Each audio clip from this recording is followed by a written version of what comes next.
Hi everyone and welcome to my channel. In this video, I'll share with you a recipe for raw tiramisu that is both vegan and paleo.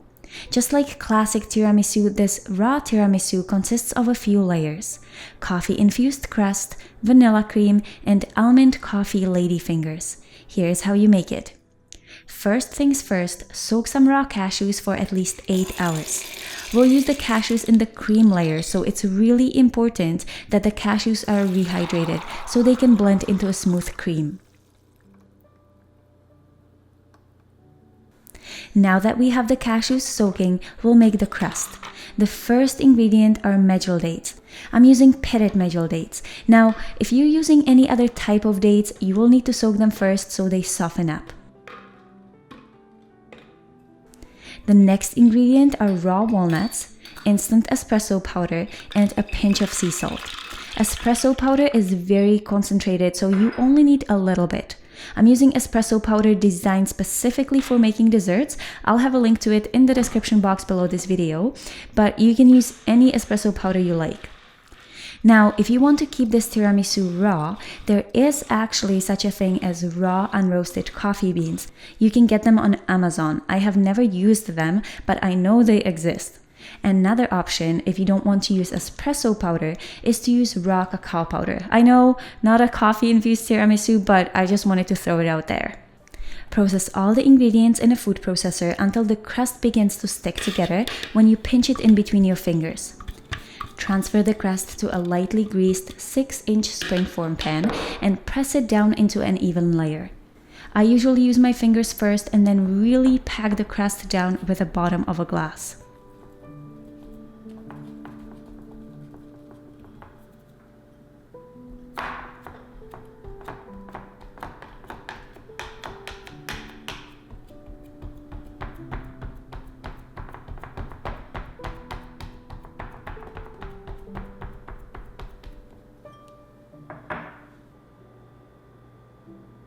The next layer are ladyfingers.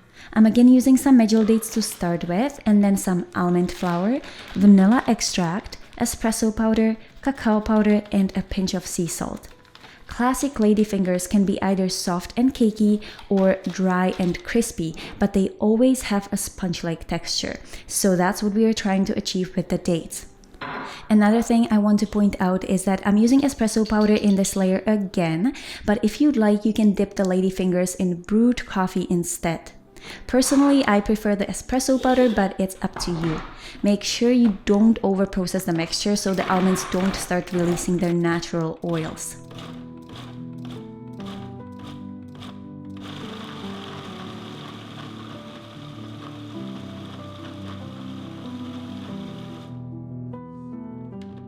You can shape the ladyfingers into whatever shape you like. I usually keep it simple and just press it into another 6-inch springform pan and then just cut it into wedges. That way it fits perfectly. Chances are that you don't have a second springform pan, in which case you might want to start with the ladyfinger layer, press it into the pan, cut it, transfer it onto a plate, and then move onto the crust.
The last component of this raw tiramisu is the cream.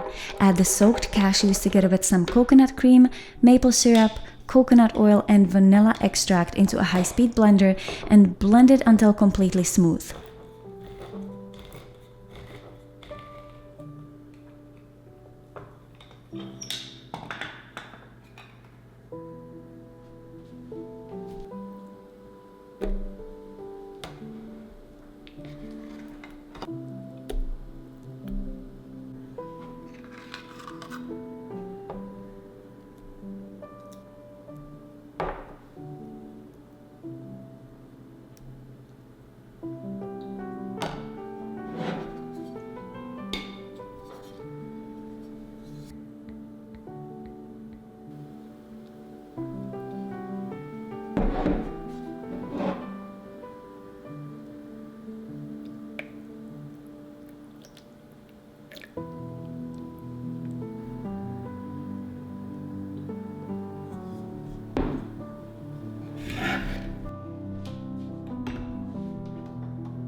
I'm using my temper because initially it's quite hard to blend, but it becomes easier as you go.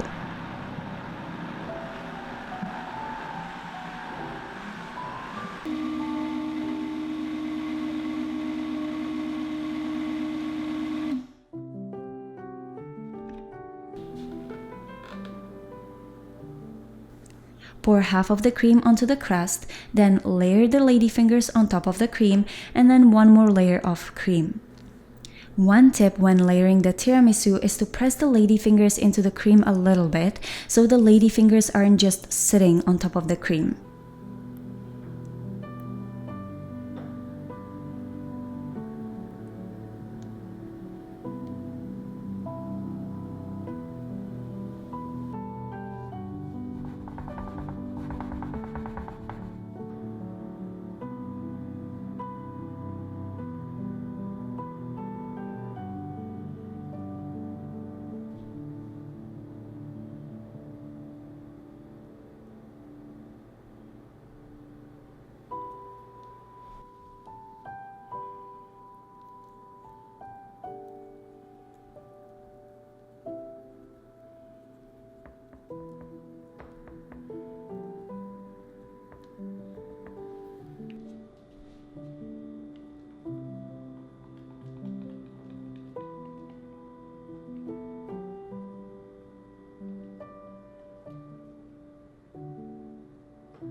Lightly dust the tiramisu with some cacao powder and place it in the refrigerator for a few hours to set.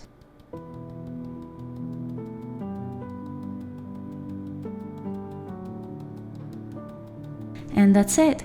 Raw tiramisu that is a bit labor intensive, but so worth it if you like coffee-infused desserts.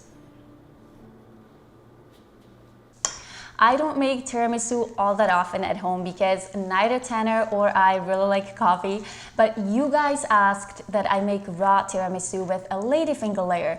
So here's the recipe. Now I have tested a few tiramisu recipes over the past few weeks, maybe months, and I think we finally settled on this one. Yeah, you need to try this because the ladyfinger layer adds so much brilliance and like density and texture to this dish. The like background notes of espresso, like coffee, that go through the whole time it goes across your palate. You're always reminded that there's coffee in here. It's not overpowering. It mingles really well with the sweet flavor from the dates and maple syrup. There's maple syrup in the cream layer. Okay, and the ladyfinger layer, there's got to be dates in there. Because it's got that texture, you know, when you're eating a date and it's kind of like, it's just fun to eat, like it's chewy. And the ladyfinger layer definitely has that. It reminds me very much of like a brownie, when you're chewing through a brownie. A very fun dish to eat because it's nice and soft and creamy through this layer, through the coconut cream or something, or cashew cream. Yeah, there's both. See? And then ladyfinger layer is nice and chewy. And then another layer of cream. And there's a walnut base, which is more crumbly. So it is just fun to eat. You need to give it a try. If you're a tiramisu lover, I think you'll really like this. And if you have friends, they'll really like it as well. What I like the most about this recipe is that the coffee is not overpowering. It complements the sweet flavor really well. So I hope you enjoyed this video. If you did, please give me a thumbs up, comment below, subscribe to my channel, and I'll see you next time.